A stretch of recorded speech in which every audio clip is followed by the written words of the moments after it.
संबलपुर जिला रेंगाली ब्लॉक अंतर्गत ठेलकोले ग्रामर सरकारी उच्च प्राथमिक विद्यालय अनुष्ठित हो 31तम ब्लॉक स्तरीय विज्ञान मेला।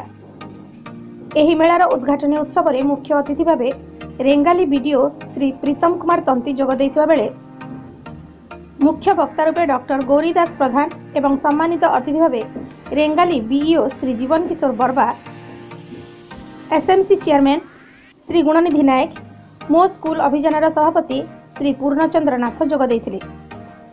प्रथमे अतिथि माने मां समलेश्वरी फोटोचित्र में माल्यार्पण प्रदान कर दीप प्रज्वलन करथिले। एही मेला रे छात्र छात्री मानक द्वारा समुदाय 150 स्टॉल स्थापन करा जायतिला।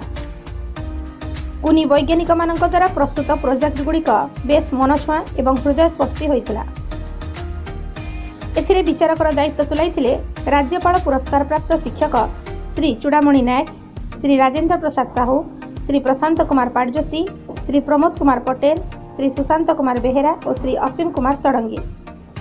संध्या समय एही विज्ञान मेलार उद्यापनी उत्सव अनुष्ठित होइथिला। एही उद्यापनी उत्सव में मुख्य अतिथि भाव रेंगाली ब्लॉक अध्यक्ष श्री सत्यनारायण अग्रवाल, मुख्य वक्ता भाव आकांक्षा क्लब मेंबर सभापति श्रीमती नीलम सिंह, सम्मानित अतिथि भाव लपंगा उच्च विद्यालय प्रिंसिपल श्री मनोज नायक, टीटीए रेंगाली सभापति श्री सरोज साहू उपस्थित थिले। विद्यालय प्रधान शिक्षयित्री श्री श्रीमती सुस्मिता साहू कार्यस्थल प्रभारी दायित्व तुलाइथिले। परे कुनी छात्र छात्री मानक द्वारा सांस्कृतिक कार्यक्रम परिवेषण करा जायतिला। एही मेला रे कृति छात्र छात्री मानक पुरस्कृत करा जायतिला।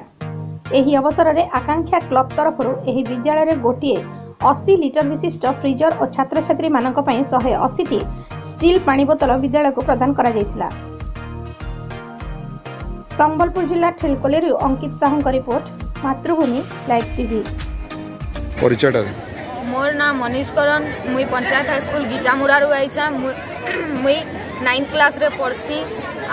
आज विज्ञान मेला रो मोर प्रोजेक्ट रो ना होचे इको फ्रेंडली होम। मोर प्रोजेक्ट आनबार उद्देश्य होचे केनता करी आमे पोल्यूशन के कमाबा। मोर ना पूर्णचंद्र नाथ, मुई स्कूल रो तमना स्कूल अभियान रो मो स्कूल अभियान रो तम प्रेसिडेंट अछि। आज जो एठे विज्ञान मेला होची से विषय कोन कहिए? एटा या हमर 2003 रे प्रथम थर होइतला। 2018 रे मुई हाई स्कूल रे करथिली आ 2024 रे एटा फिर तमना हमर एमएस स्कूल रे एटा तृतीय थर पे हला। कोन केमती ही जी एटा? इटा आया मोर ना पहला कहूँ रणधीर नायक, एसएमसी कमिटी चेयरमैन।